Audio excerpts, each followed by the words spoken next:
Friends, ఈ ఇల్లు ఒక్కసారి చూడండి.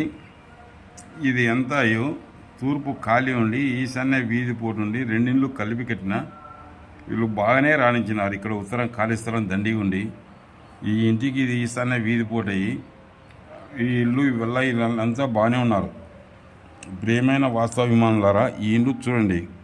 ఉత్తరం ఖాళీ స్థలం ఉండి రెండు అంటుమిద్దులు ఉన్నప్పటికీ దక్షిణ ఆగ్నేయ వీధి పోటు కూడా ఇస్తుంది. ఇక్కడ దక్షిణాగ్నేయ వీధి పోటు ఇస్తుంది. ఇది దక్షిణాగ్నేయ వీధి పోటు ఇస్తుంది. ఇక్కడ చూడండి, ఈ స్థలానికి ఇక్కడ దక్షిణాగ్నేయ వీధి, ఇదల్లా దక్షిణ వీధి అన్నమాట. ఇది దక్షిణ వీధి పోటు కూడా ఇస్తుంది.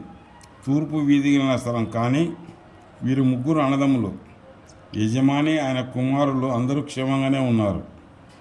దక్షిణాగ్నేయ వీధి పోవడం వల్ల వారికి ధనాదాయం బాగుండి పేరు ప్రతిష్టలకు కొదవలేదు. దానితోడు ఉత్తరం ఖాళీ ఉండి తూర్పు ఈశాన్య వీధి పోవడం వల్ల వారికి చాలా బాగా జరిగింది. పొలం కొన్నాని చాలా సంతోషంగా ఉన్నారు.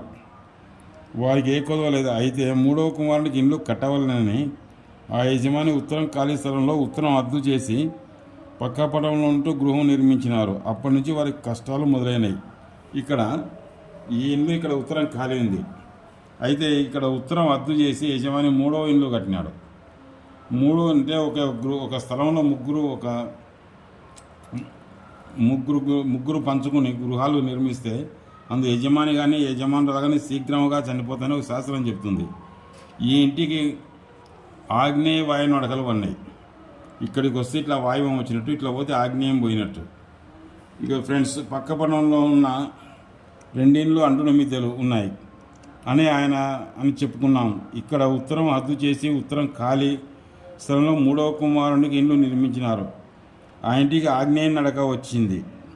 ఆగ్నేయ వీధి పోటు నడక రెండవ కుమారునికి మూడవ ఇంటి మధ్యన 5 అడుగుల ఖాళీ స్థలం ఉంది. అంటే ఇక్కడ ఉన్న ఈ ఇంటికి 5 అడుగుల ఖాళీ స్థలం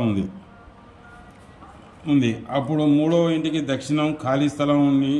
ఈ ఇంటికి దక్షిణం ఖాళీ స్థలం ఉన్నట్టు లెక్క.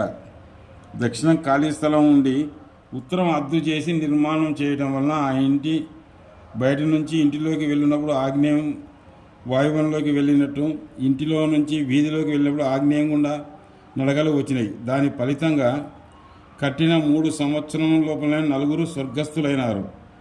వాయువ దోషాల వలన పెద్ద కుమారుడు మూడవ కుమారుడు యజమానురాలు స్వర్గస్థులైనారు. తర్వాత యజమాని కూడా స్వర్గస్థులైనాడు. తర్వాత వాళ్ళు చాలా ఇబ్బంది పడుతున్నారు. ఇక్కడ చూడండి, ఇక్కడ 5 అడుగుల ఖాళీ స్థలం వదిలి ఇక్కడ ఉత్తరం అద్దు చేసినారు.